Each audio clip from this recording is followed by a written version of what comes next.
Before the first light of a distant dawn, when the galaxy lay suspended in a hush deeper than memory itself, a singular event unfurled, a mystery that would redefine destiny for those sensitive to the Force.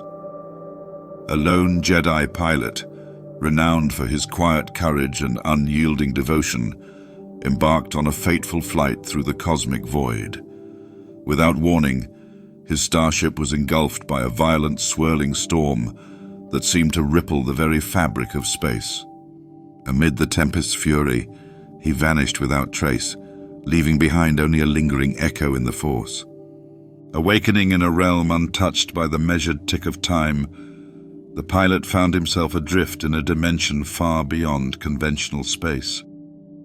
The sky, if one could call it that, was an endless twilight, a perpetual soft glow that neither brightened nor dimmed, but existed in a state of eternal suspension. Swirling mists coiled like serpents through a landscape of ancient, otherworldly gateways that hovered in the void. These colossal arches, their surfaces etched with alien runes, marked thresholds between the known and the unfathomable, inviting only those deemed worthy by the Force to pass. A profound silence reigned here, a silence so complete that even the slightest heartbeat echoed like a drum in a sacred ritual.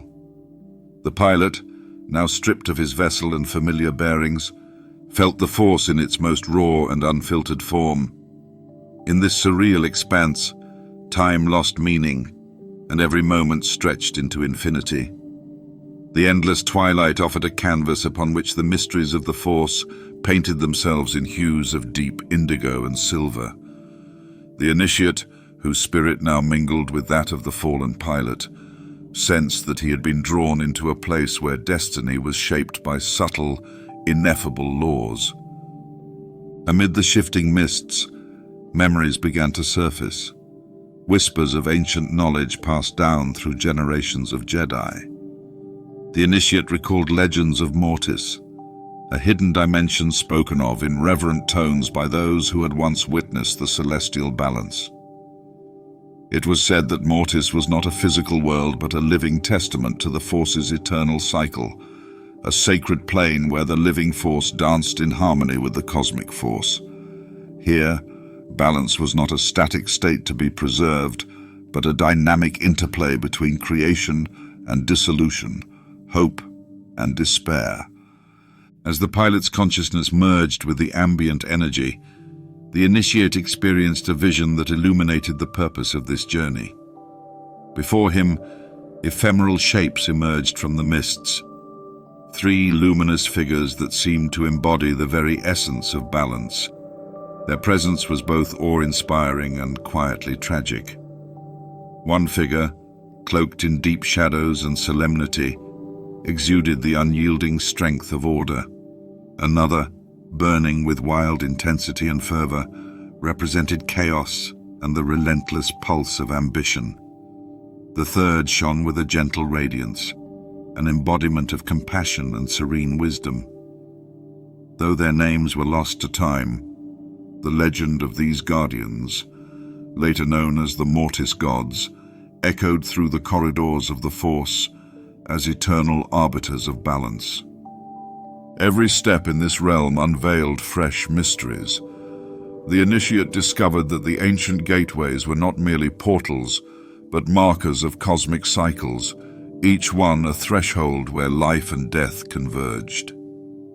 He observed that the swirling mists carried the whispers of a forgotten past and the murmur of a yet unwritten future. In the silence between shifting moments, he realized that those who journeyed here were chosen not by chance, but by the Force itself, a selection made in the depths of existence where every soul is woven into the tapestry of the cosmos. A soft, persistent pulse underpinned everything in Mortis, a cadence that the initiate felt reverberate through his very being. This pulse was the heartbeat of the universe, a rhythm that transcended the fleeting nature of mortal life. It served as a reminder that balance is maintained not by clinging to what is temporary, but by surrendering to the eternal flow of the Force. In that infinite twilight, the pilot's disappearance had not been an end, but the beginning of an ascendant journey, a transformation into a state of oneness with all creation. As the mists slowly parted, revealing ancient gateways carved in celestial stone, the initiate stepped forward with newfound purpose. The realm of Mortis, with its endless twilight and eternal murmurs, invited those who dared to listen to accept the impermanence of existence and to become part of the everlasting chorus of the Force. Here, the boundaries between past, present, and future blurred into a single, harmonious continuum, and every heartbeat, every whisper, contributed to the timeless song that governed the galaxy. Thus, in that realm beyond time, the initiate discovered that destiny is not a fixed path, but an unfolding mystery, a delicate dance of balance and chaos, creation and destruction. With a reverent nod to the ancient voices and the spectral guardians of Mortis, the initiate embraced the journey ahead, ready to explore the hidden truths of the Force and to unlock the legacy that had called them from the void. The mists of Mortis whispered in retreat as the initiate stepped forward, the last echo of the twilight pulse fading into the ether. A hush deeper than silence settled over the realm, and the air itself felt charged, expectant. Then, from within the folds of a tattered robe, the initiate retrieved a small artifact, a Jedi holocron, old and weathered, humming with quiet power. Its facets glowed softly, casting golden light upon the pale mist. As his fingers brushed the activation glyph, the holocron bloomed open like a sacred blossom. A ghostly projection shimmered to life, and a calm, resonant voice filled the space, a voice aged by wisdom and time. "You stand within the domain of the Force's first keepers," the voice intoned. "The eternal triad, Father, Son, and Daughter. Not gods in the way mortals understand, but something older, something truer. They are the Force, made flesh." The initiate's eyes lifted as the mists peeled away, unveiling a vision that shimmered between dream and memory. At the center of the realm rose a throne, not of stone or metal, but of light, shadow, and the deep violet of twilight. Upon it sat a figure cloaked in robes that shimmered like the eventide, neither wholly luminous nor entirely dark. This was the Father, ancient and solemn, his eyes heavy with the burden of eternal stewardship. To his right stood the Daughter, radiant and serene, her form wrapped in the gentle white of early dawn. Her presence calmed the very air, her gaze brimming with empathy and peace. Birds of light fluttered around her shoulders, as if nature itself clung to her grace. To his left loomed the sun, tall and tempestuous, swathed in dark robes that coiled like smoke.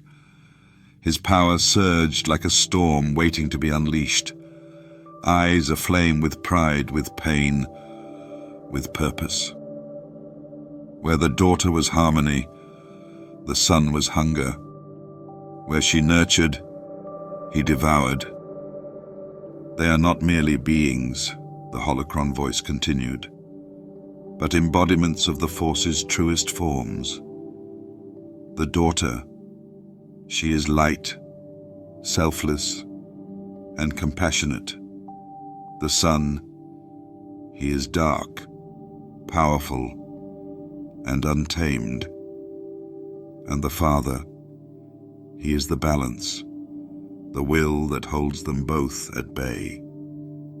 Above the celestial trio, stars burned with impossible clarity, forming constellations unknown to any chart. The air shimmered, as if the realm itself breathed in the presence of these eternal figures.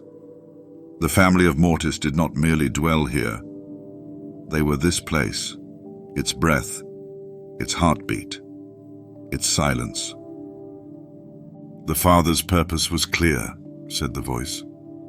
"To contain the struggle between light and dark within his own blood, to prevent their war from spilling into the galaxy beyond, for in their conflict lies a chaos that would tear reality itself asunder." And so the initiate understood. Mortis was not just a refuge. It was a prison and a crucible. Visions stirred around him like a tapestry unraveling. He saw the daughter raising a hand to heal, to shelter. Her touch brought life to barren trees, called light from stars dimmed by grief. He saw the sun, cloaked in darkness, shifting forms, whispering promises of power to unseen disciples. Whole worlds trembled in his shadow. The contrast between them was stark, but not simple. There was pain in the daughter's restraint, and a twisted kind of sorrow in the son's fury. And there, always, the father, watching, judging, guiding with a weariness that only eternity could breed. His power alone held the fragile balance, but time, even here, could not be denied. "The galaxy believes it understands balance," the holocron murmured, as the vision faded into starlit silence. But Mortis teaches another truth. Balance is not peace.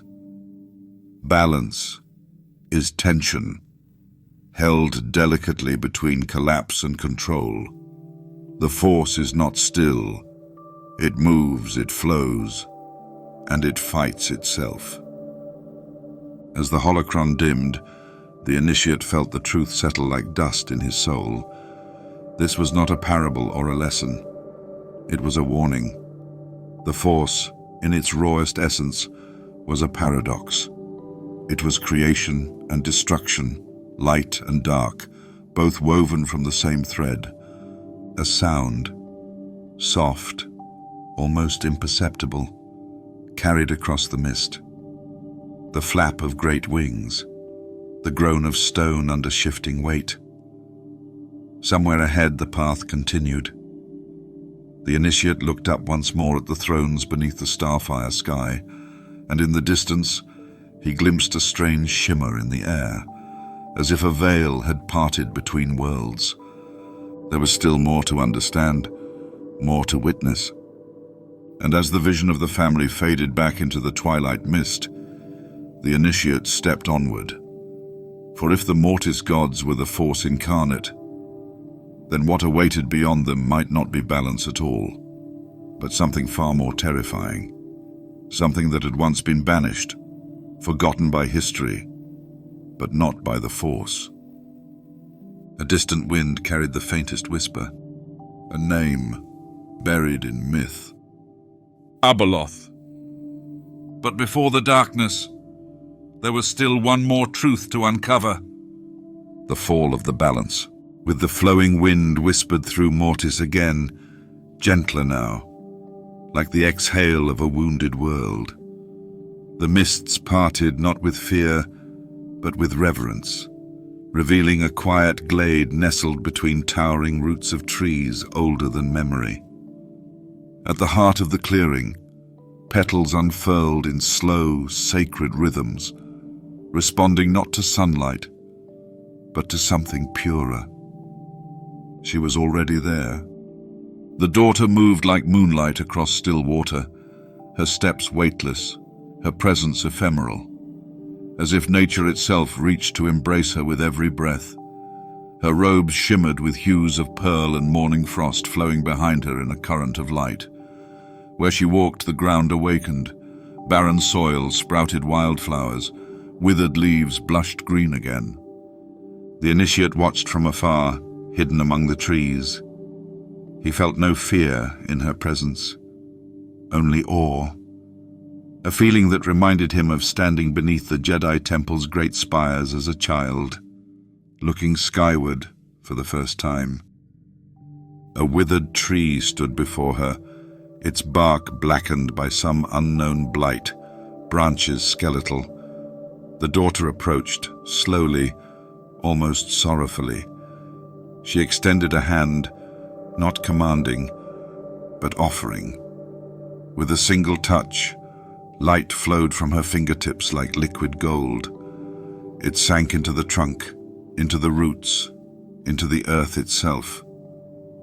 Then, life.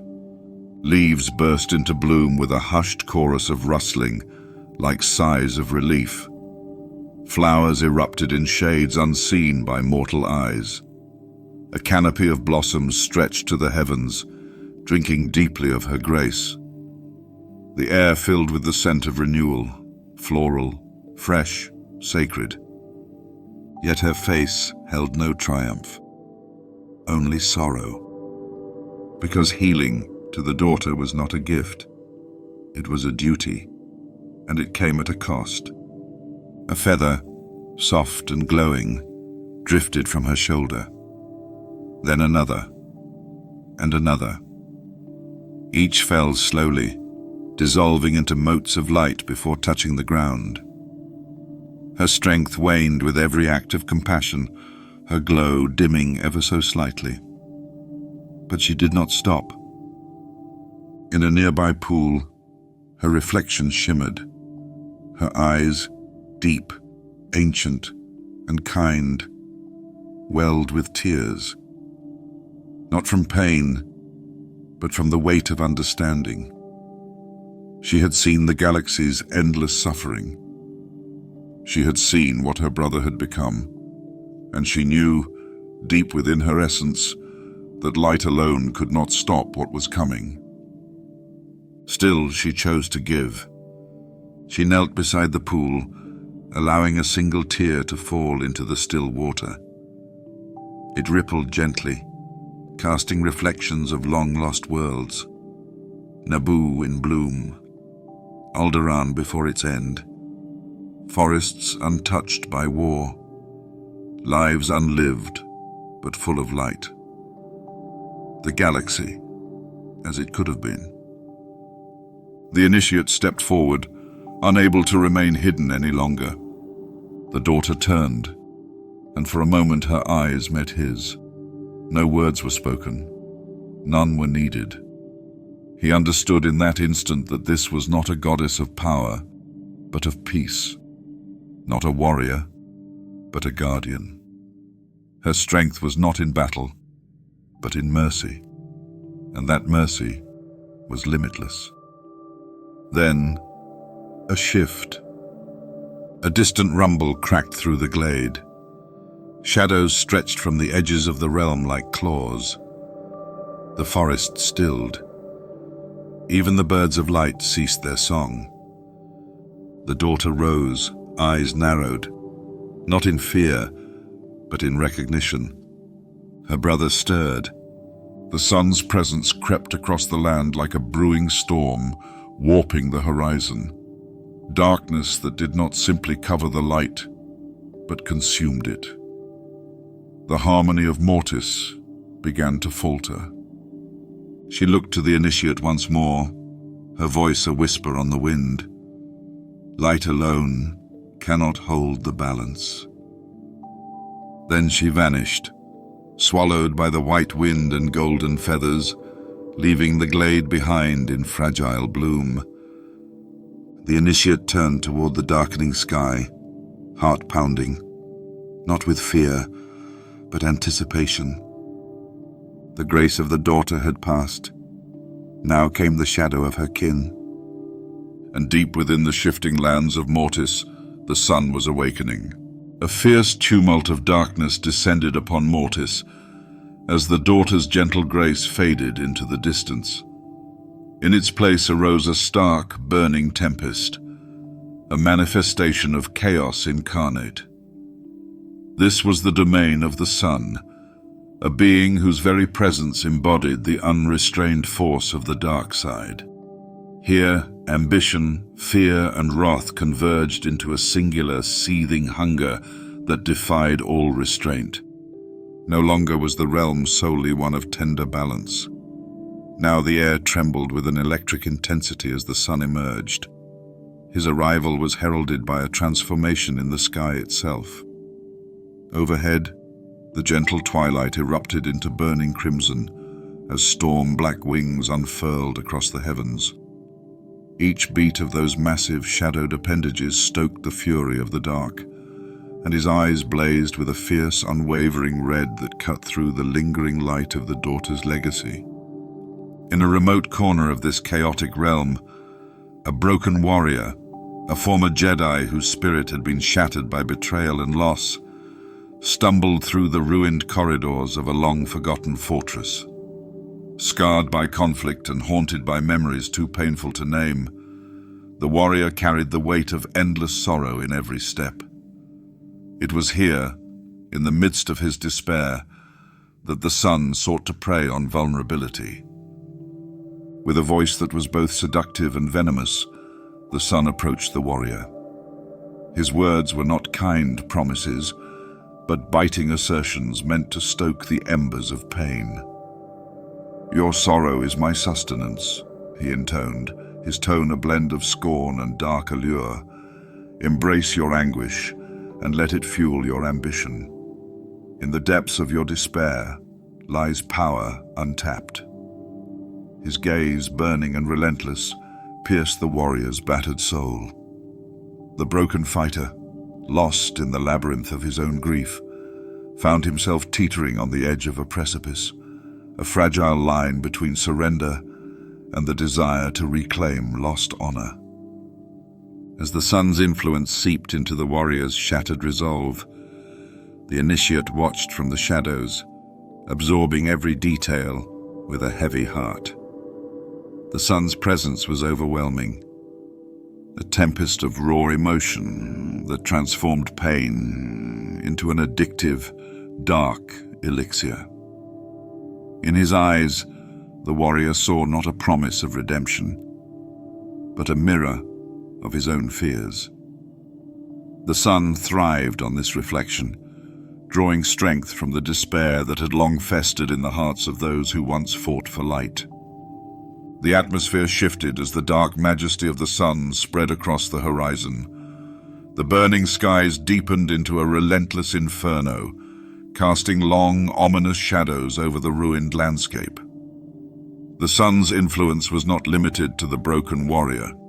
It seeped into the very stones of the fortress, leaving an indelible mark of corruption.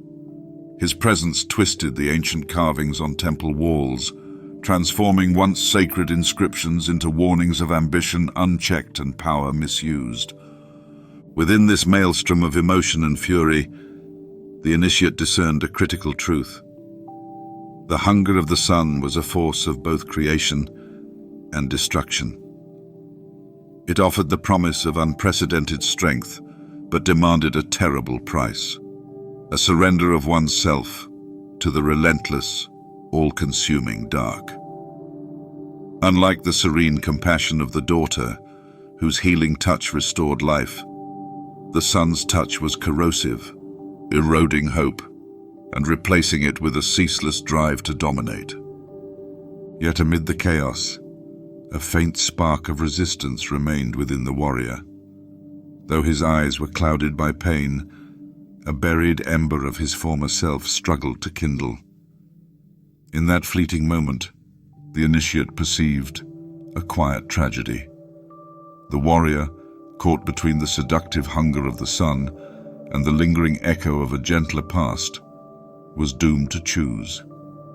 It was a choice between surrendering entirely to despair or reclaiming a semblance of his lost honor, a choice that would define his very soul.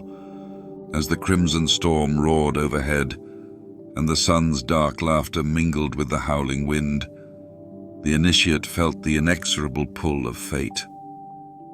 The sun's hunger, though magnificent in its power, cast a long and terrible shadow over the galaxy. This dark presence was both a warning and a testament to the peril of allowing unchecked ambition to flourish. A lesson that the Force, in its eternal wisdom, would demand be paid in full. Stepping away from the anguished cries and tormented faces, the initiate moved forward with a heavy resolve. The battlefield of broken spirits lay before them, where every soul was tempted by the seductive power of the dark. And as the sun's influence spread like wildfire, the initiate understood that the true struggle was not merely against external foes, but against the internal void that ambition and despair could create. With the warrior's fate hanging precariously in the balance, the dark skies and burning vistas bore witness to the relentless pursuit of power, a pursuit that would shape the destiny of all who dwelled within this realm of chaos. A heavy, quiet expectation fills the ancient halls of Mortis as the initiate steps forward into a realm where destiny is measured in subtle balance rather than raw power. Here, amid a sacred landscape sculpted by the very will of the Force, the focus shifts to the enigmatic figure known only as the Father. He stands as the embodiment of order, a guardian tasked with holding in check the opposing natures of his children, the son and the daughter. His burden is profound, ensuring that chaos does not consume creation while preserving the delicate equilibrium of the universe.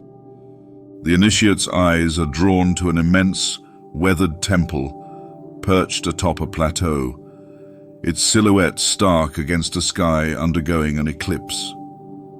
In that fleeting moment when light and shadow converge, the Father appears before the temple's towering archways. His presence is commanding yet serene, his form cloaked in robes that ripple like twilight.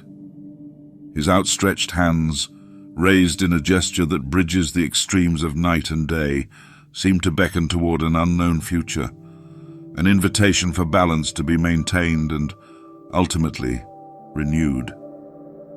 In the quiet that follows, the voice of a long-dormant holocron reverberates softly throughout the space. It tells the ancient tale.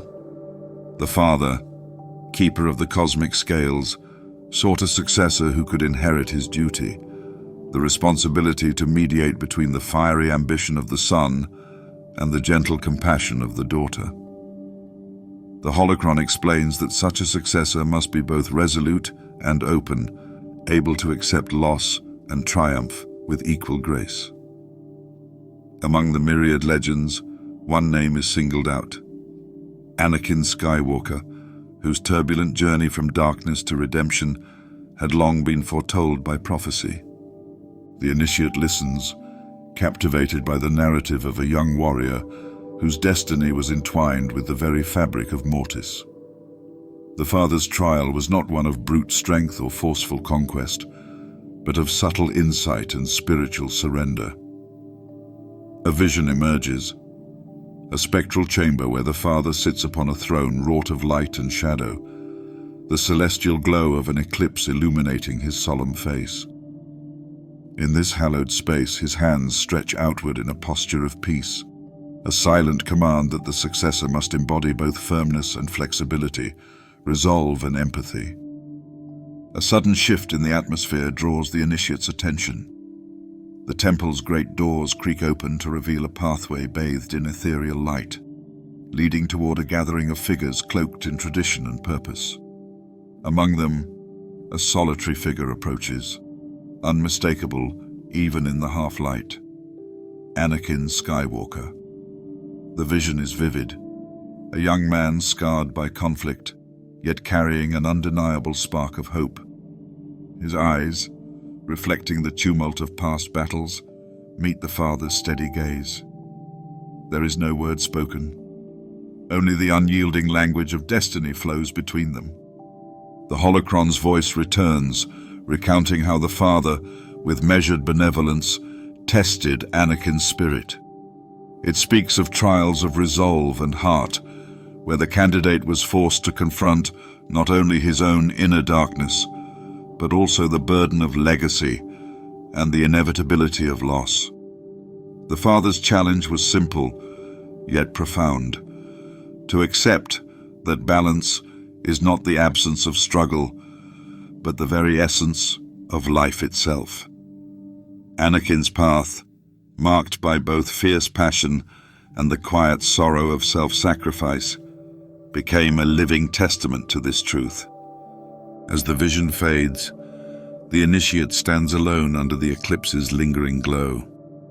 The temple, the holocron's wisdom, and the spectral image of Anakin merge into one overwhelming insight. The pursuit of balance is an eternal journey, a choice to reconcile the extremes within, to honor both light and shadow. The Father's outstretched hands, captured in that timeless moment, continue to guide those who dare follow the path of harmony. A solemn calm settles over the initiate, and with it comes the resolve to carry forward the legacy of balance that the Father so carefully safeguarded.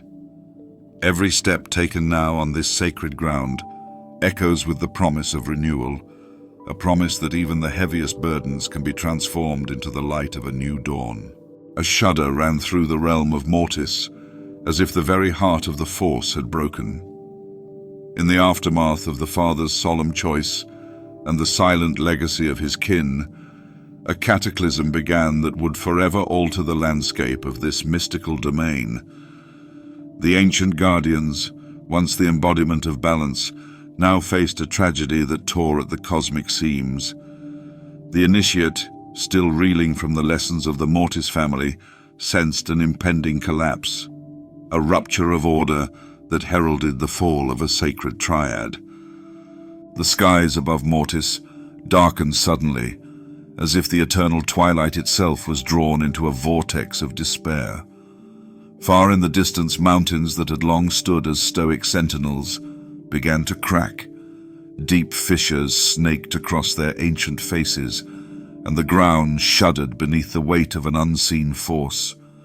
The initiate watched in awe and dread as the very fabric of the realm fractured, each tremor resonating with the unspoken sorrow of an age-old prophecy. Within this chaos, the Father's once resolute visage, carved into the pillars of a forgotten temple, seemed to weep silent tears of crumbling stone. His stoic figure, a symbol of order, now lay broken in the shifting gloom. At the same time, the sun's turbulent legacy, a manifestation of raw, unchecked ambition, ignited the sky with violent flashes of crimson and shadow. His fury, which had once fueled the eternal struggle between light and dark, now raged out of control, transforming into an all-consuming tempest that threatened to swallow the remnants of harmony. Amid the discord, the daughter's serene sacrifice, once a gentle counterbalance, became a lone beacon in the overwhelming tumult. Her image, once radiant with hope, was now etched in the fading light on broken stone. A haunting reminder of the cost of neglecting balance, her sacrifice echoed in every gust of wind and every trembling note of the Force. The interplay of these tragic forces created a landscape of relentless suffering, each element a reflection of what is lost when balance is shattered. The initiate traversed the desolation, moving carefully among the ruins. Every step echoed on fractured ground, every breath drawn filled with the bittersweet scent of decay and forgotten hope. The once sacred temples now lay in ruin, their walls marked by deep scars and inscriptions that warned of hubris and ambition gone awry. It was here that the initiate discovered a vast mural, half erased by time, yet still defiant in its sorrow.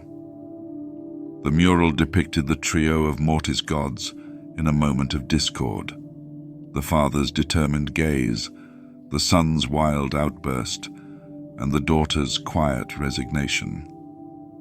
Together, their images converged into a single, anguished scream, swallowed by the void of a collapsing cosmos. A piercing silence followed that anguished cry, a silence so profound that it seemed to vibrate with the collective grief of countless souls. The initiate felt the weight of this sorrow, a mournful dirge that served as both a lament and a warning. The collapse of the Mortis family was not simply an event. It was a cosmic unraveling that reflected the deeper imbalance within the Force. It was the tragic consequence of a legacy built on extremes, a reminder that even the most revered guardians can fall when their unity is fractured. As the initiate absorbed the gravity of the moment, a spectral echo of the daughter's final sacrifice resonated softly in the air. It was as though her gentle light, though dimmed by the collapse, still sought to hold together the tattered remnants of balance. That echo became a clarion call, a subtle insistence that even in the face of utter devastation, the Force endures.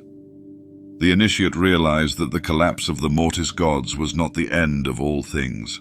Rather, it was a transformation. The agony of the shattering realm was to serve as an everlasting reminder that balance is fragile, and that its preservation demands constant vigilance. In the ensuing moments, as the dark energies swirled and the ancient structures crumbled further into dust, the initiate knew that this catastrophic event was the prelude to a new era. The echoes of the Mortis collapse would forever shape the destiny of the galaxy, seeding a transformation that might, one day, restore equilibrium. The shattered remnants of the Mortis gods became symbols, a warning carved in stone and shadow that the price of imbalance is eternal suffering. With heavy resolve, the initiate turned away from the broken sanctuary, the sorrowful cry of the cosmos echoing in their soul. The collapse of the ancient guardians had set in motion a chain of events that would ripple across the galaxy, a dark omen that foretold not only ruin, but also the possibility of rebirth. As the void of Mortis swallowed the last light of the fallen triad, a new path began to emerge, a path toward renewal through the harsh lessons of loss. Even as the realm of Mortis crumbled and vanished into the folds of forgotten space, its resonance did not die. The collapse sent a ripple through the Force so deep, so ancient, that it bled into dreams, visions, and whispers carried on galactic winds. Mortis had disappeared, but it was not gone. It lingered like a phantom, elusive and persistent, touching the minds of those who were most deeply attuned to the Force. Jedi and Sith alike would come to feel it, a spectral pulse, a breath from a realm lost to time. It began quietly, centuries after Mortis had vanished from record. Jedi Masters, alone in deep meditation, began to speak of strange dreams. Not nightmares, but visions, shifting, fractured places filled with impossible light and haunting shadow. In their dreams, they wandered through corridors that bent like starlight, under skies that held neither day nor night. Time dissolved in this space. A single second could stretch into eternity. Voices whispered truths they could never recall upon waking, but whose weight clung to them like heavy robes. The most recurring element in these dreams were the faces, 3 of them. The daughter, luminous, mournful, always just beyond reach. The son, watching from a distant precipice, his grin both cruel and pained. And the father, solemn, unwavering, his gaze holding the unbearable weight of decision. The dreamers would awake in cold silence, shaken, unable to explain how they knew these beings, only that they had, and always, a lingering question. What did it mean? Some among the Jedi High Council dismissed these dreams as relics of collective mythology, a symbolic representation of the internal conflict every Force-sensitive must face. Yet others feared what the dreams might portend. If echoes of Mortis still touched the waking mind, then perhaps its influence had not truly passed. Perhaps the balance was still in danger. It was not just the Jedi who felt the pull. Sith acolytes, immersed in rituals of domination and chaos, began to report moments of blinding clarity, images not born of anger, but of something older, stranger. In their fury, they would sometimes see a great winged figure looming over a shattered world. They would hear a woman's voice, full of sorrow, offering peace in exchange for surrender.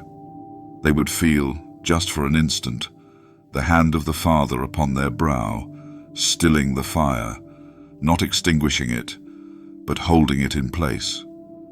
These moments terrified them, not because they were weak, but because they were foreign, unfamiliar.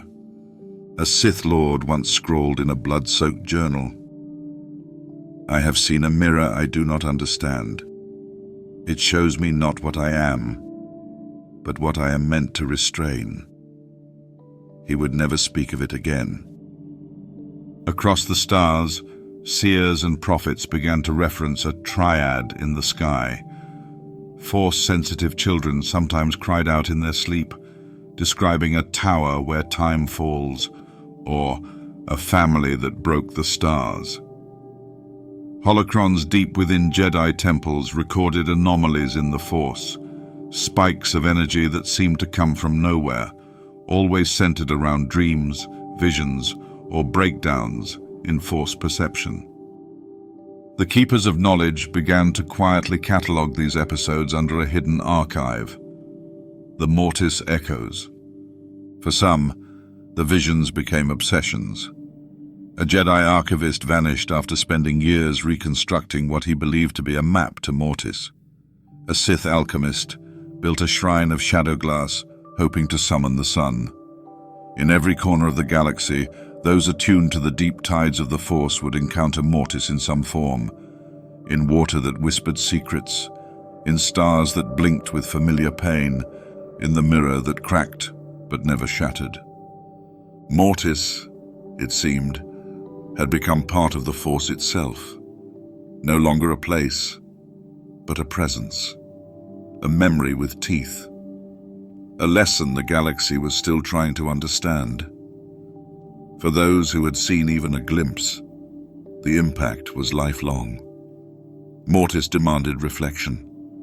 It asked what balance truly meant, and whether any being, Jedi or Sith, was capable of carrying it forward. And yet, in the void left by the Mortis gods, something else stirred, something older, something born of imbalance, not to correct it, but to thrive in it. A presence that the father once contained, the daughter once soothed, and the son once feared. The galaxy did not yet know her name, but the Force had begun to remember. Though the visions of Mortis lingered like specters in the dreams of Jedi and Sith alike, for one man, the memory of that realm was utterly gone, wiped clean by the will of the Force itself. Anakin Skywalker, the Chosen One, had once walked beneath the eclipse-lit sky of Mortis, spoken to gods, held balance between shadow and light in his own hands. But when he awoke, he remembered none of it. And yet, he was never the same. The moment Anakin's starfighter escaped the dying realm and re-entered known space, something imperceptible changed. He spoke as he always did. He fought with the same ferocity, but the Force surrounding him had shifted, like a tide turning ever so slightly, just enough to alter the course of the shore centuries later. It was Master Yoda who noticed it first. In the stillness of the Jedi Temple's meditation chamber, Yoda sat cross-legged, listening, not just to Anakin's words, but to the subtle vibrations he left in the Force. They were discordant, a harmony broken and then retuned.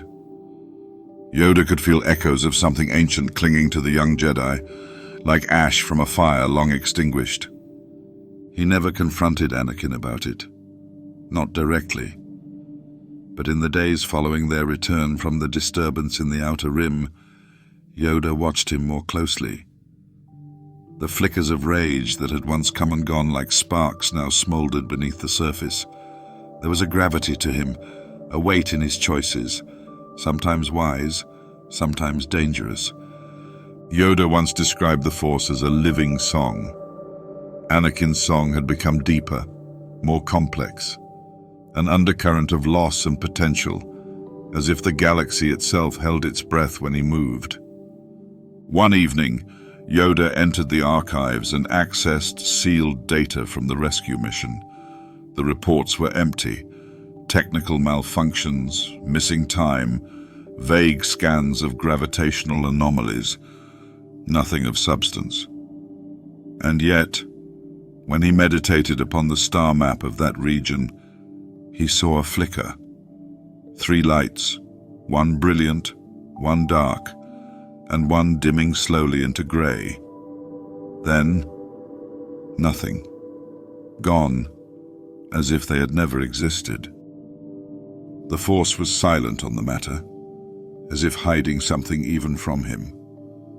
But still, the feeling returned, again and again, whispers of a place between time and a choice already made. As Anakin's reputation grew, war hero, brilliant pilot, soon-to-be father, so did the shadow behind his eyes.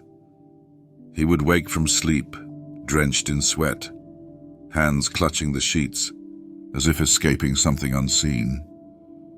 Padme would ask gently, and he would smile, tell her it was nothing, just dreams, forgotten by morning, but not truly forgotten. Sometimes, when he stood alone in the war-torn fields of distant worlds, Anakin would feel the wind shift strangely. He would see a single feather drift past, a feather glowing faintly, unnaturally. Once, while helping a wounded clone, he laid his hand over the soldier's chest, and the man breathed again. Anakin could never explain why. He began to hate the idea of balance. The word itself grated on him. Why should light restrain itself to allow the dark to exist? Why must harmony mean compromise? Why not destroy the dark completely? That would be true peace, wouldn't it? It was a question that had once been asked of him in a dream. Or had it been real? The seed of Mortis, though buried deep, had taken root. Ahsoka once asked him why he hesitated before entering battle. Just for a moment before every major conflict, he would pause, look to the sky, as if expecting something, an answer perhaps, or a memory trying to surface. He would shrug. "Just thinking," he said. "Nothing important." But in that pause, the Force trembled. For though the gods of Mortis had vanished, their legacy walked beside him. The daughter's light, once gifted to save a life. The son's ambition, whispered in his dreams. And the father's warning, forgotten, but not gone. And so, as the galaxy spun into chaos, as the Republic crumbled and the Sith stirred, the Chosen One carried within him a memory he could not name, a flicker of a choice he could no longer recall. But the Force remembered. And in the deepest part of space, far from the light of any star, something else remembered too. A presence that had once been imprisoned, once tamed, now stirring again. Anakin's forgotten memory faded into the backdrop of war and politics. But the tremors left by Mortis did not end with him. The Force, ever reaching across time and fate, stirred minds in distant corners of the galaxy. Whispers echoed through Force sects, not as visions, but as fragments, relics, and riddles waiting to be unearthed. One such mine belonged to Tika Ro, a reclusive scholar of the disbanded Barando sages. She was not Jedi, not Sith, but she was deeply attuned to the currents of the Force, and in her twilight years, she had grown obsessed with a pattern she could not ignore, a constellation of myths separated by sectors and centuries, all speaking of a triad of beings, one of light, one of dark, and one of balance. She had no name for them at first, but the images were unmistakable. Her journey began on the desert world of Ossus, in the ruins of an ancient Jedi outpost buried beneath dunes. Within a collapsed archive vault, she found a collection of rotting scrolls sealed in a Force-locked container. She expected teachings on saber technique or Jedi ethics, but what she read were riddles spoken in allegory. From the eye of twilight come the three, the flame that devours, the light that heals, and the one who chooses the path between. The parchment flaked at her touch, but the message remained. She took it as the first of many breadcrumbs. The next appeared on Dathomir. Among the Night Sisters, fearsome and secretive, Tika sought audience with an old matron who rarely spoke to outsiders.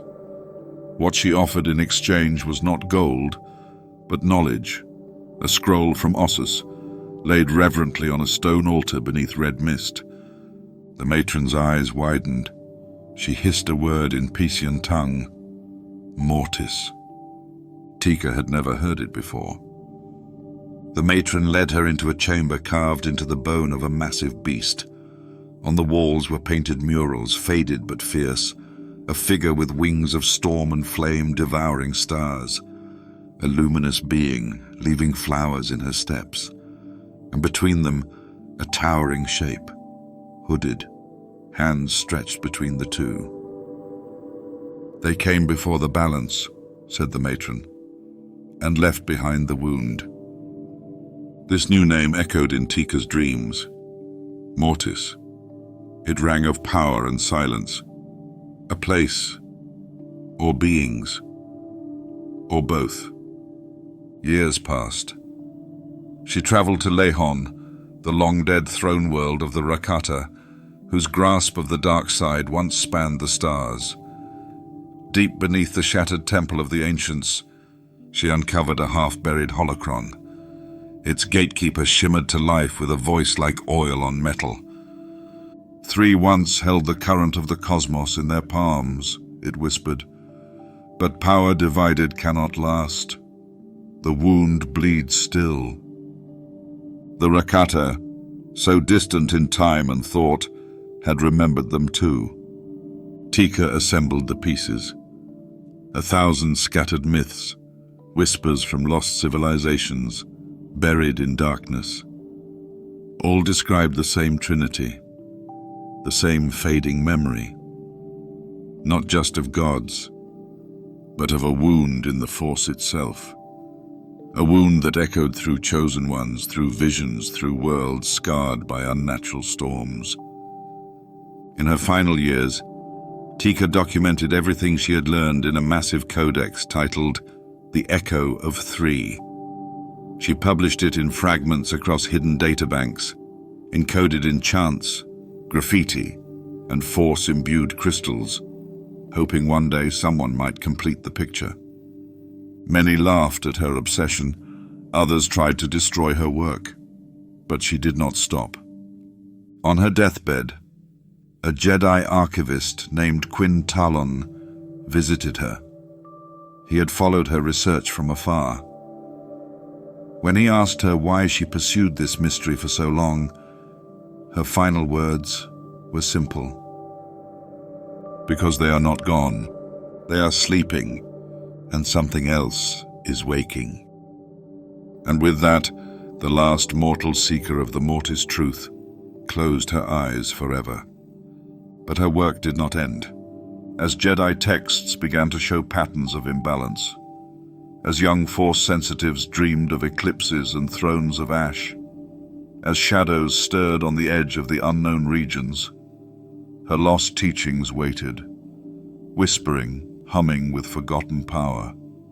The galaxy had forgotten the gods of Mortis, but the Force had not.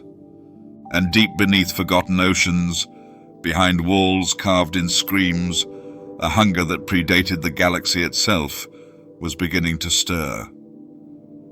The balance had been shattered once, and now something old, something bound in pain, would rise to reclaim it. The echoes of Mortis rippled still, long after its fall, long after the death of its avatars. Yet even as myths fade into mist and memory, the galaxy itself seems to remember. Patterns repeat, cycles return, light rises, and so does shadow. The Mortis gods may be gone, but their meaning endures. Tika Ro's fragmented codex, the Echo of Three, circulated in quiet corners of Jedi temples, in encrypted libraries of rogue Force sects, and in the minds of those sensitive enough to feel the shift of destiny. Among its scattered pages was one line scrawled in trembling ink. Balance is not a state. It is a blade, forged, tempered, and forever held at the edge of breaking. It is here that the legacy of Mortis transforms, from literal beings to living metaphors, each embodying the most fundamental truth of the Force, its duality. The daughter was never just a radiant figure cloaked in feathers and light. She was grace without expectation, sacrifice without reward. In every Jedi who laid down their saber to save a life, in every act of healing, empathy, or serenity, she lives on. The sun, chaotic and vast, was not merely a tyrant born of shadow. He was desire and fear and ambition without end.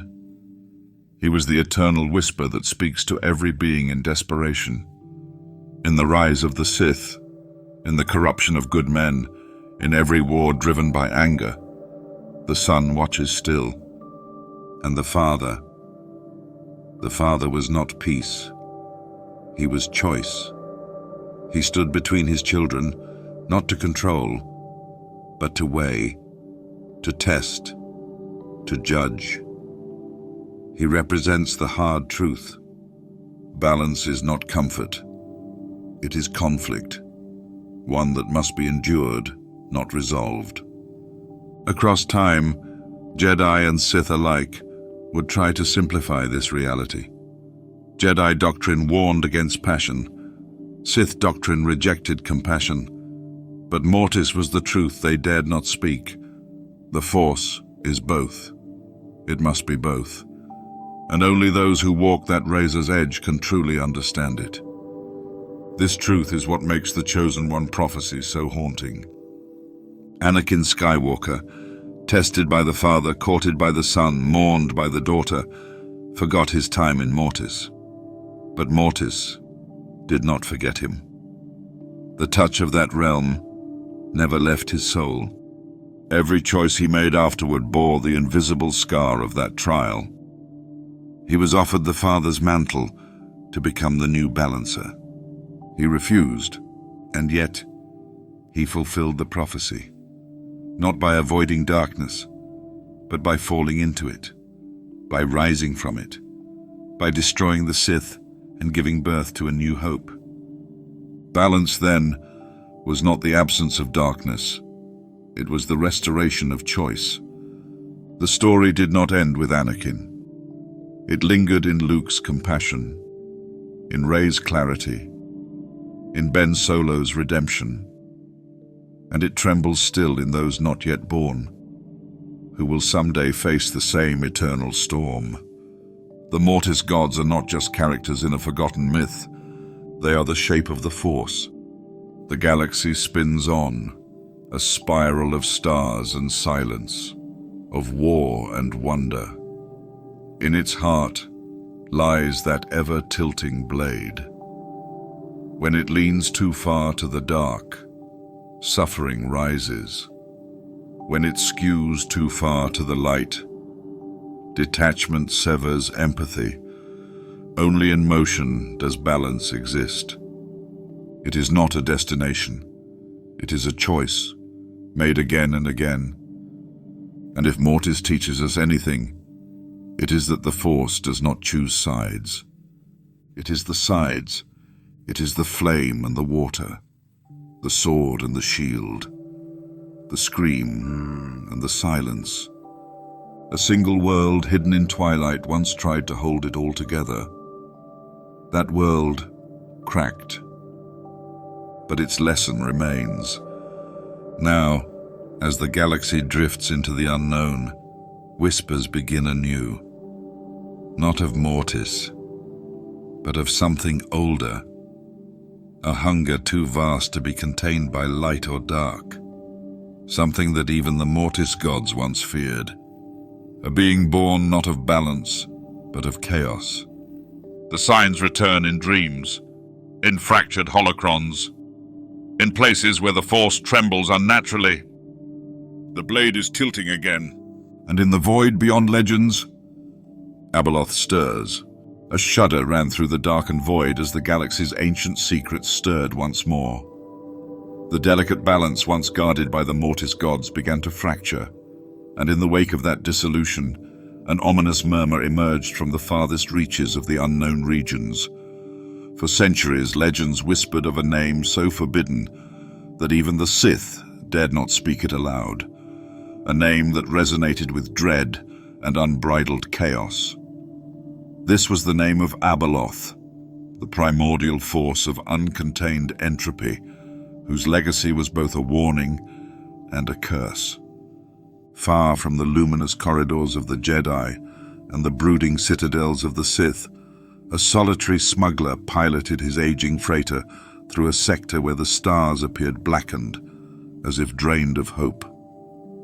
In this forsaken expanse, nothing was as it seemed. Ancient statues, their features eroded into cracked smiles, dotted barren planetoids.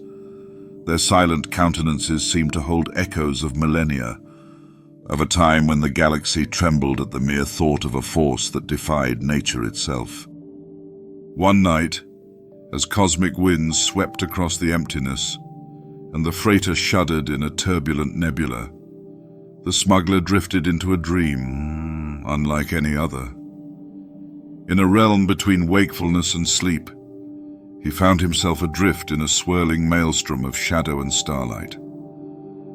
Within that surreal landscape, distorted images of ancient ruins and broken monuments flickered across his vision. Amid these haunting apparitions, a voice, soft yet insistent, whispered a single word that sent a chill down his spine. Abeloth. The word, echoing like a secret incantation, carried with it the weight of unspoken histories. In that moment, the smuggler felt a piercing clarity. It was as if the Force itself had reached out from the dark recesses of time to deliver a warning. The forbidden name was not a myth, but a living dread, a spectre of chaos that had been banished long ago, only to be rekindled by the failures of both light and dark.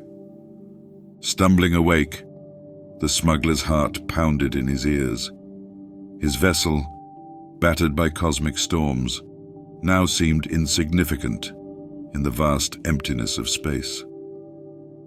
Memories of his dream haunted him, of voices crying out in agony, of broken statues and relics that bore the scars of a forgotten epoch. He scribbled the name in a worn journal, marking it as both an omen and a secret to be guarded. It was a revelation too potent to ignore, for if Abeloth's name was spoken, it might awaken something ancient, something dreadful. Meanwhile, whispers of her legend had drifted through the corridors of power and across the clandestine networks of the galaxy. Force-sensitive archivists in remote Jedi outposts discovered lost texts that mentioned a being who defied the natural order, a creature born from mortal longing and twisted ambition, whose existence heralded a descent into chaos. These records, hidden away in dimly lit vaults and encrypted holocrons, spoke of a time when Abeloth was venerated by those who dared to manipulate the very essence of life and death. Yet they also warned of the catastrophic cost, a legacy of despair that would corrupt all who tried to harness her power. The smuggler's discovery, combined with these forgotten manuscripts, began to form a pattern, a dark tapestry of events that stretched across time. Abeloth's re-emergence was not merely a random anomaly. It was the result of a galaxy's collective failure.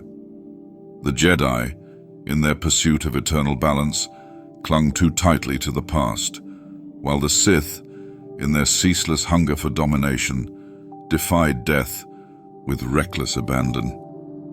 Together, their fear of mortality had weakened the boundaries that once held her captive. In that dangerous lapse, the forbidden name resurfaced like a cursed echo.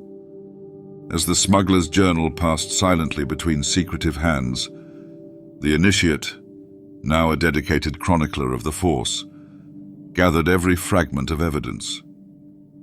The haunting images of blackened stars and crumbling relics, the spectral murmur of ancient statues, all pointed to one inevitable truth. Abeloth was stirring, her power unfurling across the cosmos like a dark storm. Her resurgence, fanned by the combined follies of those who refused to accept death, would upend the fragile balance that the Mortis gods had once safeguarded. The initiate reflected on the smuggler's dream and the whispered legends, recognizing that the reawakening of such a primordial force carried dire consequences. The forbidden name was a warning, a call to action for all who revered the natural cycle of life and death. It was a reminder that immortality, pursued without humility and wisdom, could only birth chaos. In the quiet aftermath of these revelations, the galaxy's fate seemed suspended on a knife's edge, the scales of balance teetering precariously. And as the initiate recorded these dark insights, an unspoken understanding settled within.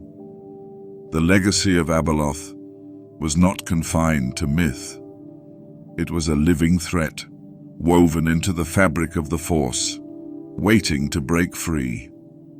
Thus, with a solemn heart and a determined gaze, the initiate prepared to share these discoveries, a tale of forbidden names, haunted dreams, and the inexorable pull of destiny that would soon lead to a new, even darker chapter.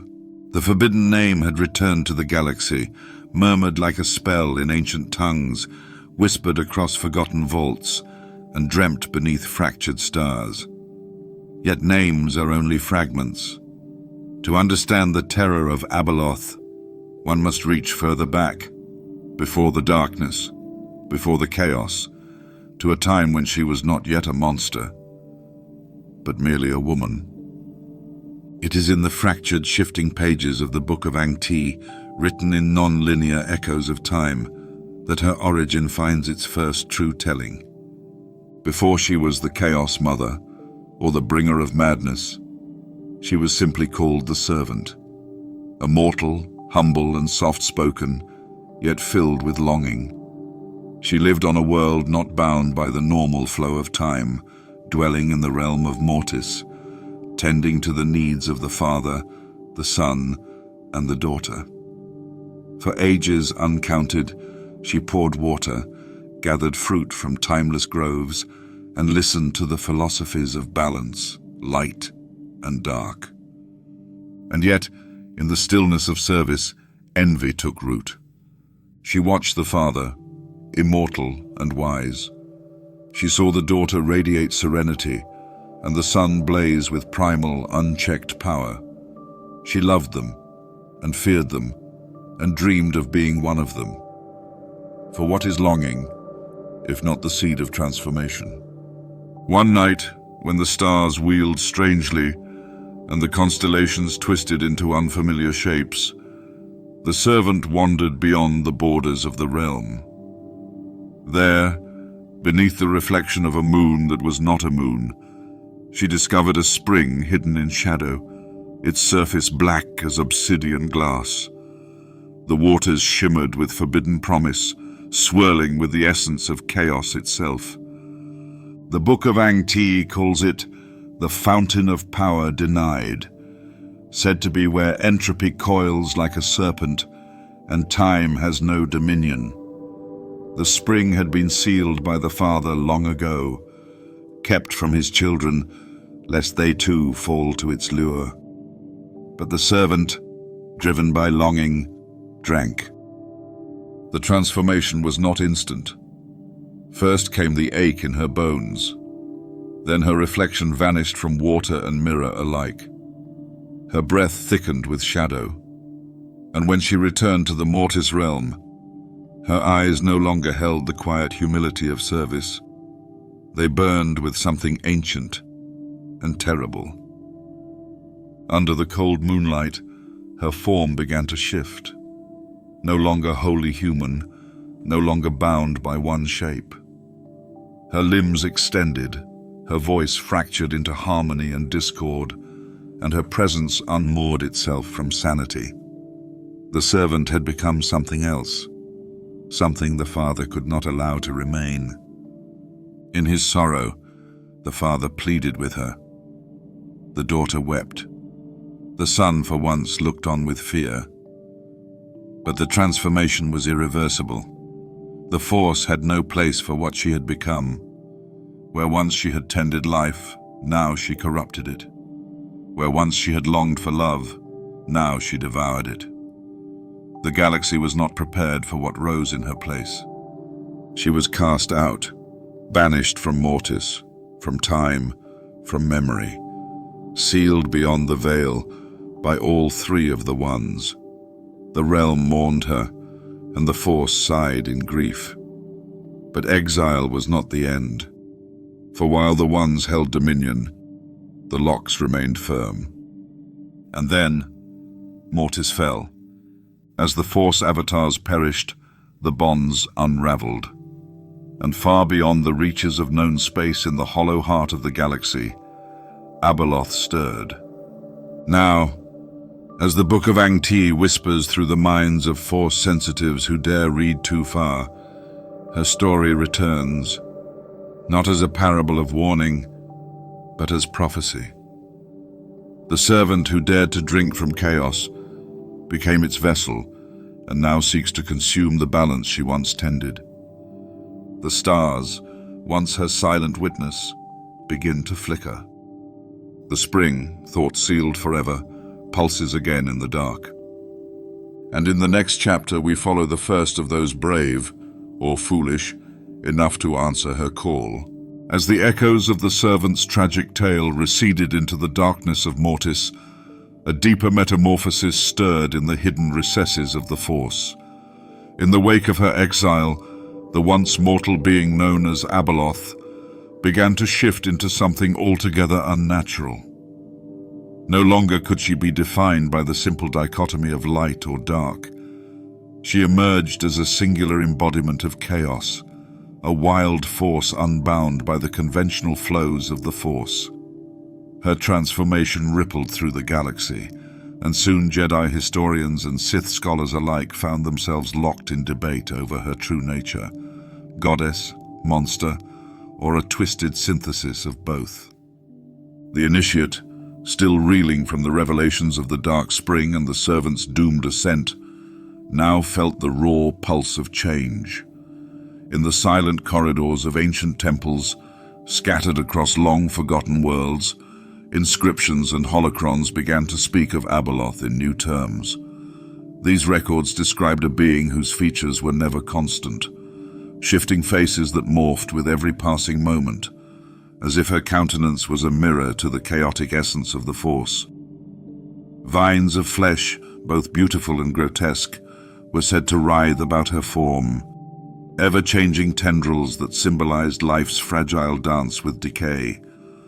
And in visions shared by those rare seers, Entire worlds cracked and splintered beneath the sound of her unearthly scream, a scream that echoed the torment of a being who had forsaken her humanity to transcend mortality. The initiate wandered through the archives of an ancient Jedi outpost, where the air was heavy with the scent of time and dust. There, amidst brittle scrolls and flickering holoprojectors, he discovered vivid accounts of Abeloth's metamorphosis. One record, inscribed in a long-lost dialect, recounted how, on a night when the twin moons aligned in perfect unison, the very fabric of reality seemed to tear asunder. The text described how Abeloth's form wavered, and in that moment of transformation, she shed her mortal guise like a serpent its skin. The passage was punctuated by descriptions of cosmic vines that sprouted from her and spread like wildfire, entwining entire civilizations in their grasp. A chorus of voices, both terrified and awed, echoed through the text. She is not merely of the dark, nor solely of the light. She is the chaos that dwells between, the reminder that balance is a blade that cuts both ways. These ancient testimonies, though scattered and fragmented, conveyed a singular truth. Abeloth's evolution was not a natural progression, but a deliberate defiance of the cosmic order. The initiate learned that her hunger to replace the Eternal Mother had twisted her purpose. Where once she may have served as a guardian of life and death, her unyielding desire now transformed her into a force of pure entropy. In this state, she was an anomaly, a being who defied categorization, an ever-shifting chaos that unsettled the orderly tapestry of the Force. Across the galaxy, those sensitive to the Force began to report unsettling phenomena. Jedi Masters, in their deepest meditations, spoke of visions in which Abeloth's face appeared and dissolved into a kaleidoscope of anguish and ecstasy. Sith acolytes, too, found themselves haunted by dreams of a formless void from which no light could emerge. These visions, though varied in detail, shared a common refrain. Abeloth was the embodiment of unchecked ambition and the dire consequences of denying the natural cycle of life and death. As the initiate absorbed these accounts, the significance of her transformation became stark. The debate among scholars was not merely academic, it was a living reminder that the Force was not static. Its endless ebb and flow could birth beings of unimaginable power when the delicate balance was disturbed. Abeloth's metamorphosis, marked by shifting faces and writhing vines, was a testament to a truth both horrifying and awe-inspiring, that to defy mortality is to risk becoming an agent of chaos itself. Stepping away from the ancient texts, the initiate felt the weight of her legacy settle upon the galaxy. Her transformation signified not just the rise of a new horror, but the unraveling of an old order. The delicate balance once maintained by the Mortis gods had been upended, and in its place now reigned a force that was as unpredictable as it was potent. It was a call to all who would follow the path of the Force, a reminder that balance, like a blade forged in starlight, cuts both ways. In that moment, with the stars shimmering overhead like distant witnesses, the initiate recognized that the galaxy was poised on the brink of a new era. Abeloth, the primordial chaos, was no longer confined to myth. She had emerged, a living, shifting nightmare whose existence would force the galaxy to confront its deepest fears and rediscover its own fragile equilibrium. A new vision stirred in the depths of the Force, a revelation of ancient order and forgotten boundaries that had once kept the chaos at bay. The initiate, still reeling from the transformation of Abeloth, now felt a pull toward a hidden dimension where the primordial balance was maintained by beings older than memory. In this vision, the Ones, those enigmatic architects of destiny, were seen forging chains not of metal, but of pure, interwoven light and shadow. The vision unfolded in a surreal realm, a labyrinth of ever-shifting corridors where reality itself appeared to bend. Massive, translucent chains shimmered across the void, each link formed from the very essence of the Force. They twisted and coiled in impossible geometries, a radiant barrier meant to imprison that which threatened to unmake the galaxy. These chains were not forged by human hands, but by the will of the Ones, a silent decree that even the greatest chaos must be contained. The initiate's senses were overwhelmed by the spectacle of these ethereal bindings. A vast cell emerged before his inner eye, its walls constructed from fragments of reality itself, glowing fissures of cosmic energy interspersed with opaque shadows. Within this prison, the echo of a sound like a mocking laugh reverberated softly. It was the laughter of the Ones, or perhaps the laughter of a cosmic irony, for even in their infinite wisdom, they recognized the terrible cost of restraining such potent chaos. As the vision deepened, the initiate witnessed a tableau of a time long past. The galaxy, vibrant and alive, was once sealed from Abeloth's touch by these very chains. In that primordial era, the Ones had created a sanctuary for order, a place where the dark hunger of chaos was held at bay. Across the stellar expanse, countless worlds thrived, untouched by the taint of forbidden power. The vision revealed luminous cities, ancient and untarnished, their spires rising against a backdrop of eternal twilight. The delicate balance of creation was maintained by the rhythmic clinking of the chains, a constant reminder of the strict limits imposed upon the uncontrolled Force. Yet as the initiate observed, the vision began to shift. The chains, once vibrant with purpose, started to show signs of wear. A slow, inexorable fracturing. A subtle hum of discord arose, a tremor in the carefully woven strands of light and dark. The echoing laughter, now tinged with sorrow, foretold that the Guardian's hold was weakening. The Ones, despite their foresight, had not foreseen the relentless ambition of those who sought to defy destiny. Their prison, a masterpiece of cosmic order, was destined to falter under the strain of inevitable rebellion. The initiate felt the weight of this revelation. The image of the cell, with its shifting, unstable boundaries, was a stark warning. When the ancient protections erode, the forbidden may return. The haunting laughter, echoing faintly in the void, carried with it the promise of a resurgence, a dark crescendo that would upend the fragile balance the Ones had once secured. In that moment, the initiate realized that the galaxy had been safeguarded not by might, but by the delicate art of containment. The loss of these chains would mean not simply the release of chaos, but the unraveling of order itself. Slowly, the vision receded, leaving the initiate standing alone in the silent expanse of his meditation. Yet the memory of those luminous chains and the spectral cell lingered like a whispered secret. The lesson was clear. Even the most divine constructs can fracture under the relentless pressure of ambition and time. The Ones had built a cage to protect life from chaos, but the strength of that barrier depended on the balance between creation and decay.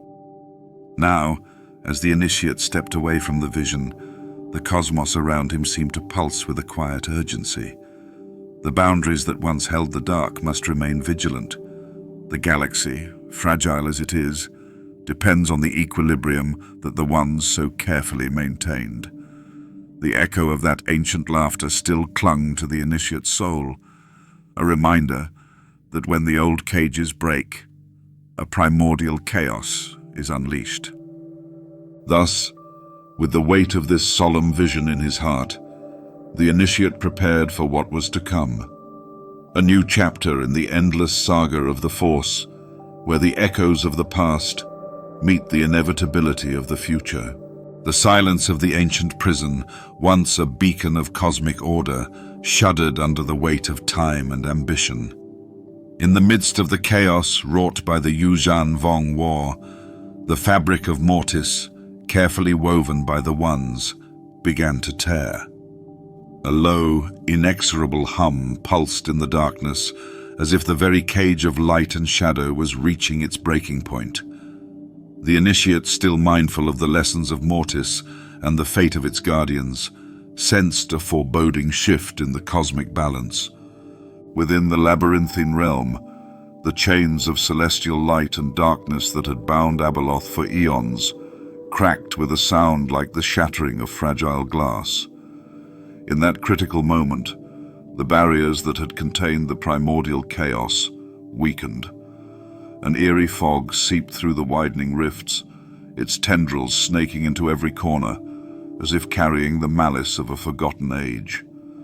Stars overhead, once stable and resolute, began to bleed their luminescence into the void, as if the heavens themselves were weeping in despair. From the depths of the fractured prison, a presence stirred, a malignant, insidious force that had long been suppressed. Abeloth, the embodiment of unbridled chaos, stirred at last. Her form was not that of a simple spectre or a lingering echo.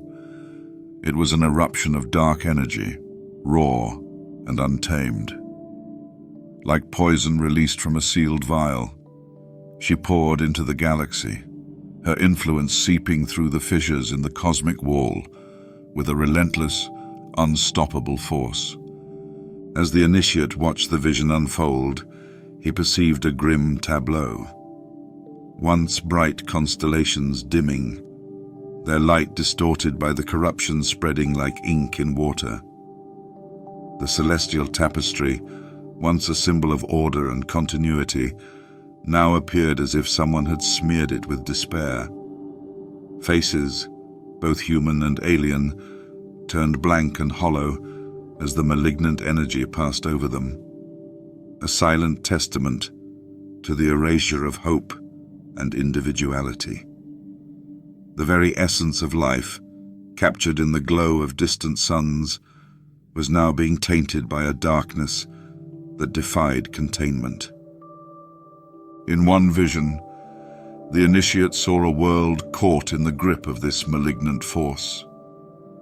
The planet's surface, normally vibrant with life, was shrouded in a heavy, choking fog.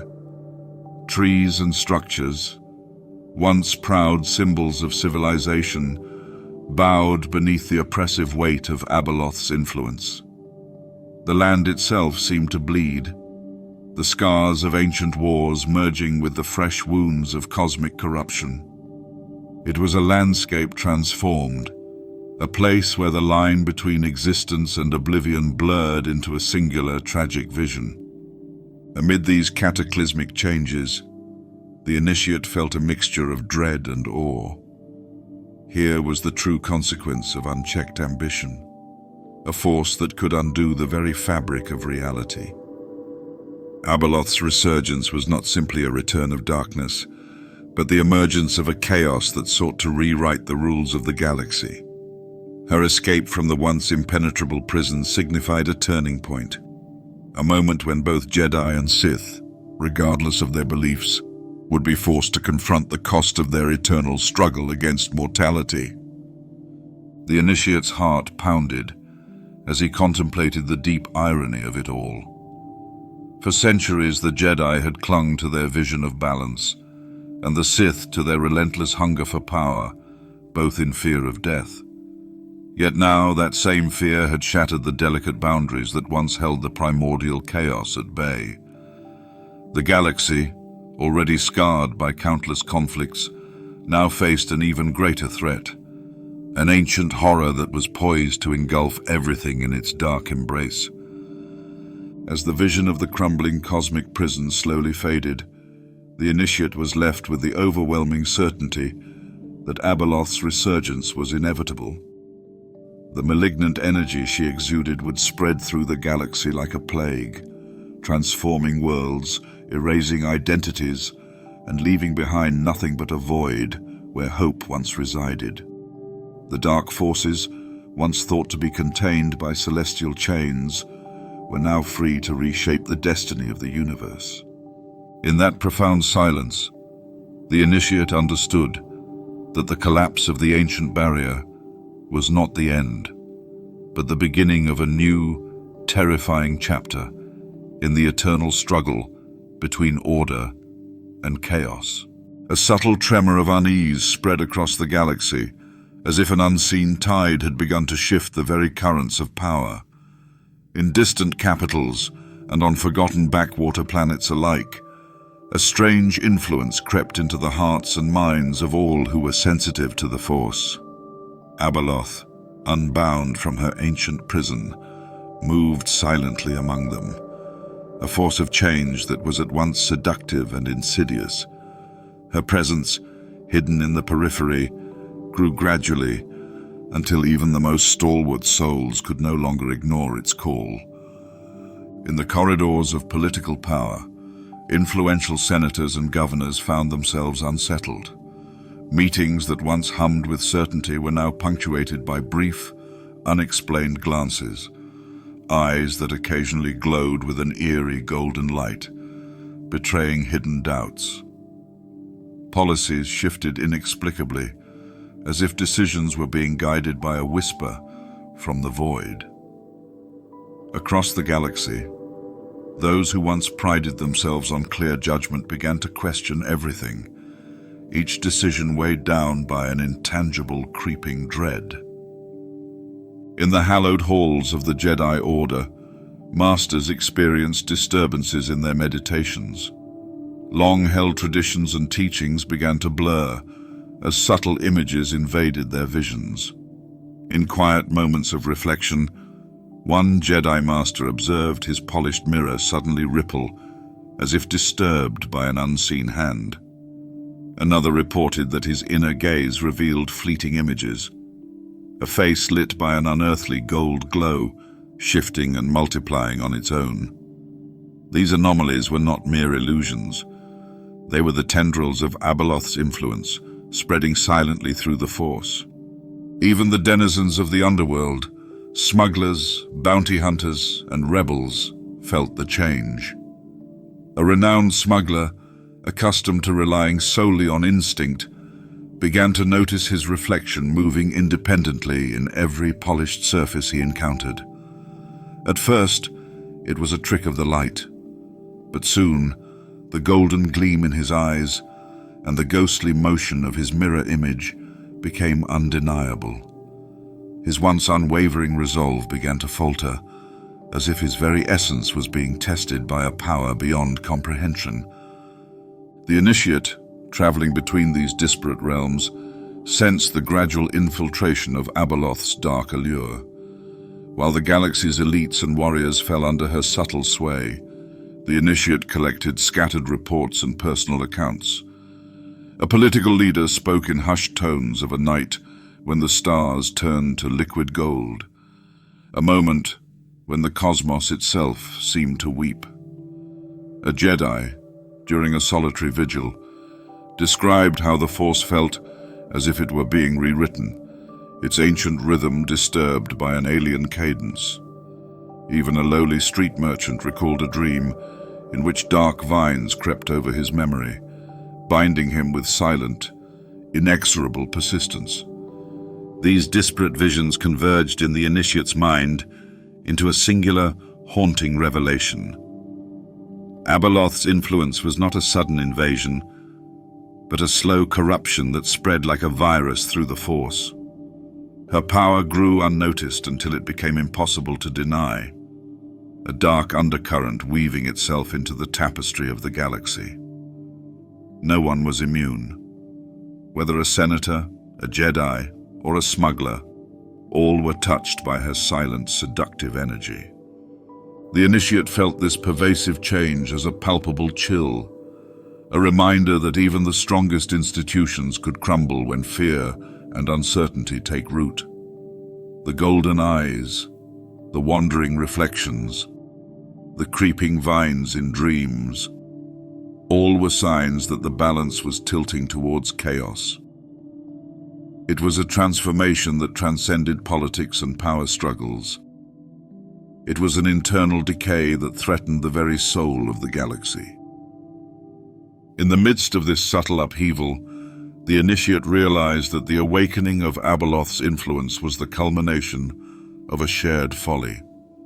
Both the Jedi and the Sith, in their relentless pursuit of immortality, had failed to honor the natural cycle of life and death.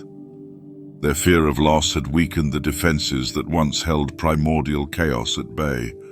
Now, as that ancient power seeped back into the world, the galaxy stood at the edge of an unknown future, one where the shadow of eternal defiance grew ever larger. With every whispered account, every trembling vision, the initiate understood that the fate of the galaxy was no longer in the hands of grand battles, but in the quiet choices made in the dark.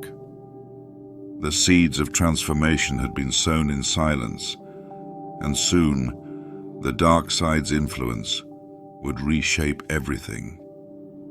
The slow corruption was complete, and the galaxy, unaware until now, began to bend beneath the weight of its new master, a power that transcended both light and dark. Across a fractured galaxy where hope and despair entwined in an endless struggle, a final confrontation emerged, a battle not merely fought with weapons, but waged in the depths of the Force itself. In this hour of reckoning, Luke Skywalker and the Jedi Order rallied their spirits, determined to stand against the resurgence of a power that defied all natural order.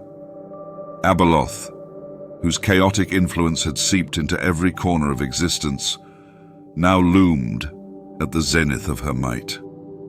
The galaxy trembled as ancient prophecies, whispered in the void, converged into one epic moment: the War of One.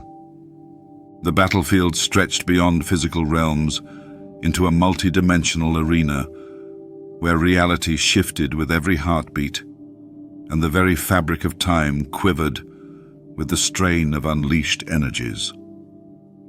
Exploding Force illusions rippled across the cosmic expanse, vivid bursts of light that shattered the dark tapestry of the void. Here, planetary-scale clashes erupted in silent fury. Entire worlds, their surfaces scarred by ancient conflicts, served as the stage for this climactic struggle, as the luminous energy of the Jedi clashed with the encroaching darkness of Abeloth's chaotic essence. Luke Skywalker, now aged by wisdom and tempered by loss, led his fellow Jedi with quiet resolve. His eyes, reflecting both the pain of past failures and the glimmer of unwavering hope, scanned the horizon as a luminous beacon in the midst of collapsing stars. He had once been the harbinger of light, but today he was more, a guardian of balance, entrusted with the legacy of those who had fought before him.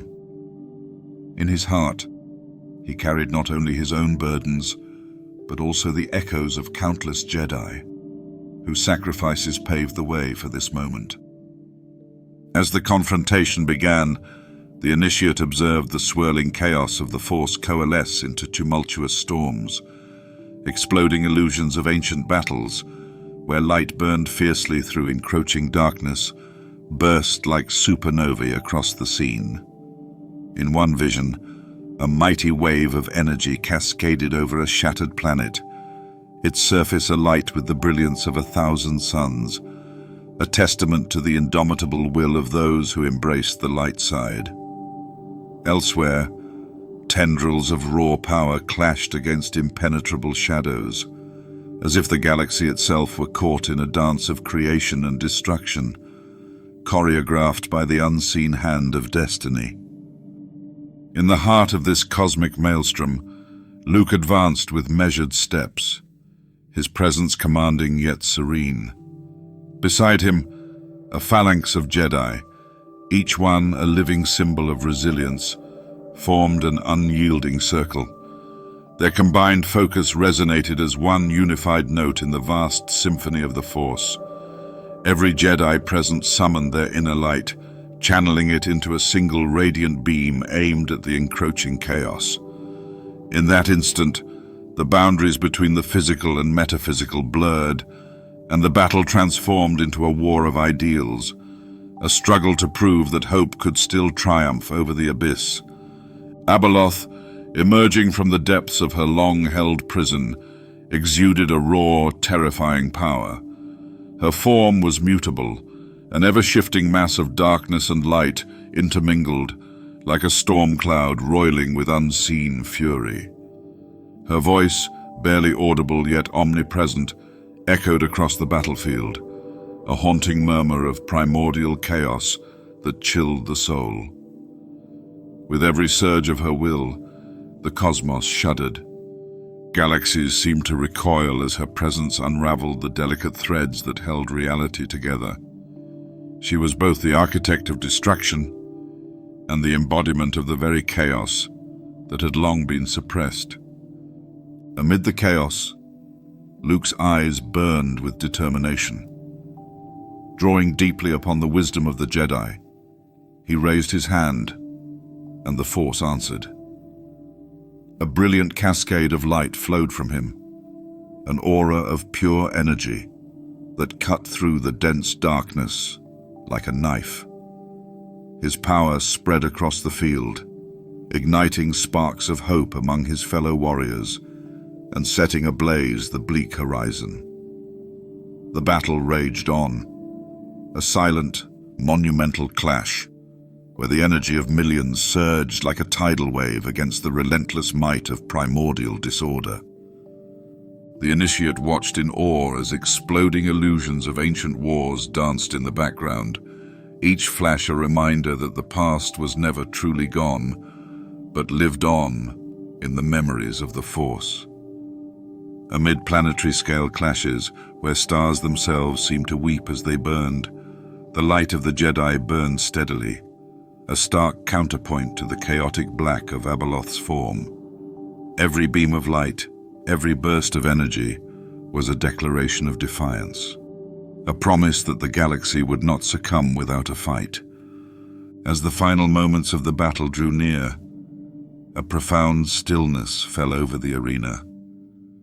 Luke's presence shone like a beacon amid the tumult, a solitary figure whose inner resolve had transformed despair into hope.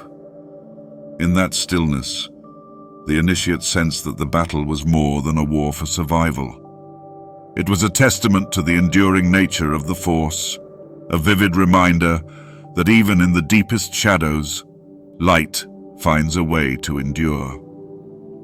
The War of One, a clash of cosmic proportions, was not merely a conflict between two forces, but a meditation on the eternal struggle between creation and destruction. In the silence that followed, the galaxy held its breath, and the Force, in all its infinite mystery, whispered of the enduring promise of hope, a promise carried forth by every living soul who dared to embrace the light. In the wake of the War of One, when the galaxy's scars still whispered of ancient battles, a new dread began to stir in the farthest reaches of space. The once dormant energies of Mortis had been disturbed, and the forbidden chaos that was Abeloth now sought refuge in the darkest depths of the cosmos. Far beyond the familiar territories of star systems and nebulae, the initiate sensed an ominous pull, a call from a region where reality itself twisted into night. The initiate recalled the warnings etched in the lost teachings, a place where black holes spun like furious maelstroms, and the Force became a corrupted nexus of unbridled energy. That place was the Maw, a region where the gravitational pull of countless black holes conspired to trap the light and silence the stars. Here, the fabric of space and time had grown thin, vulnerable to the invasive essence of Abeloth.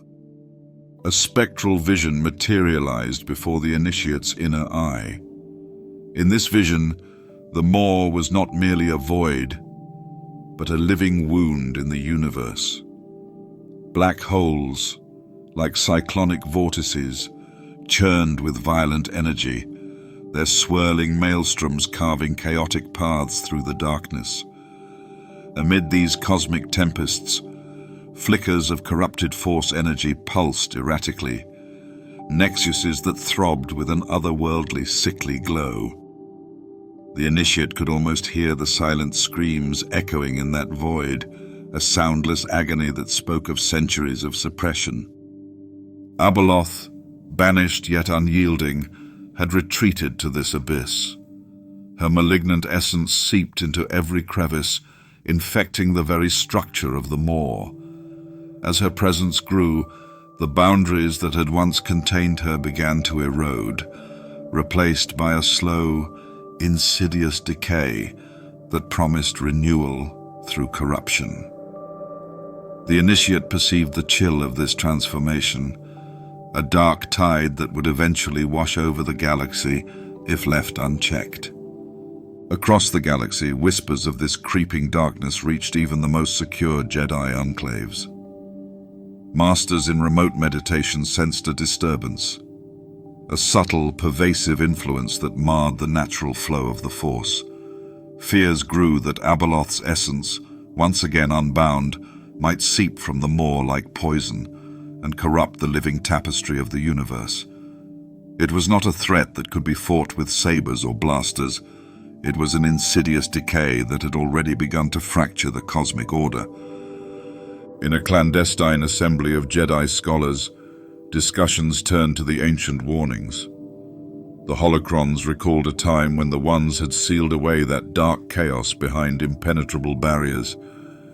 Yet as the initiate had seen in his vision, those chains of light and shadow were crumbling, their once bright glow now dulled by relentless entropy. The scholars debated in hushed tones, each voice heavy with the realization that the galaxy, long thought secure, might soon tremble under the weight of an ancient, unleashed terror. The initiate felt that this moment marked a turning point. As he gazed into the void of the Maw, the silent screams of its depths resonated with his own heartbeat. Every pulse of the Force, every ripple of energy, reminded him that the balance of the universe was at stake. The darkness was not simply returning. It was evolving, morphing into a presence that defied the old labels of light and dark. Abeloth was now something else entirely, an embodiment of chaotic potential, a reminder that even in the absence of order, there is a terrible beauty to the raw, unfiltered power of the Force. The initiate stepped back, carrying with him the heavy knowledge of the Maw's awakening. The ancient prison of Abeloth had begun to leak its dark secrets, and the threat was no longer confined to myth. The galaxy, vast and ever-changing, now faced a new era, one in which the boundary between creation and destruction blurred into an uncertain haze.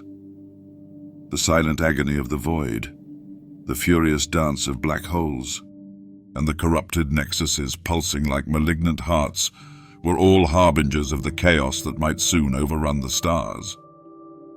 With resolve hardening in his chest, the initiate vowed to record these revelations, to share them with those who still believed in the delicate balance of the Force. For if the Maw's dark energies were allowed to seep beyond their confines, the entire galaxy could be swallowed by a tide of forgotten terror. The legacy of Mortis, once a promise of harmony, now warned of a cycle repeating, a reminder that every new beginning carried within it the seeds of a looming end. The Maw stirred with uneasy silence. What had once been a prison, a black tangle of singularities and frayed space-time, now pulsed with a strange rhythm, as if echoing a heartbeat not bound by flesh. From this void, something older than Jedi or Sith, older even than the Mortis gods themselves, reached out, not in conquest, not in vengeance, but in hunger. Abeloth did not think in binaries. She was not light nor dark. She was not a mirror to the Force's balance, but its mutation, a chaotic outgrowth, a wound that thought. Her essence slipped through cracks in forgotten hyperspace routes, brushed against the minds of fringe prophets, and whispered through the dreams of those too sensitive or too broken to resist.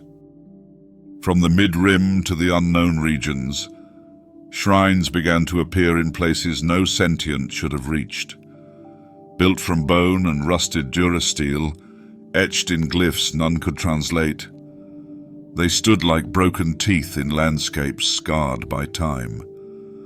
Some sprouted on the shattered remains of moons, others deep in asteroid fields where gravity twisted oddly.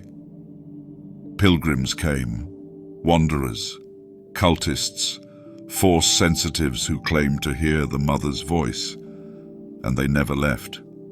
Rumors swirled among outer rim traders and smugglers of entire starships vanishing after broadcasting strange hymns.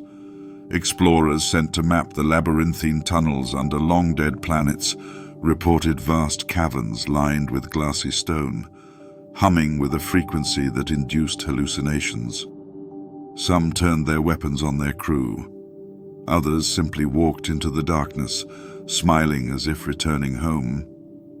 The Jedi, cautious and reeling from their losses in the war, dispatched watchers. They observed, catalogued, but did not interfere.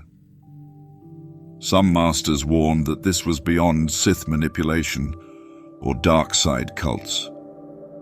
Abeloth, they whispered, was not a wielder of the Force. She was a distortion of it, an echo from before morality, before the Force chose light or dark. She corrupted not through temptation, but by collapsing the meaning of choice itself.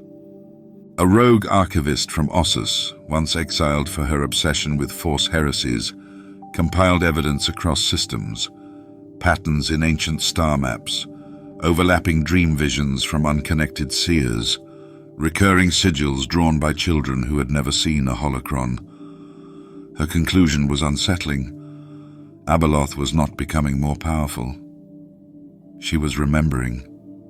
The Force cults that tried to worship her, to contain her with ritual or praise, dissolved into madness. Their bones littered the altars they built.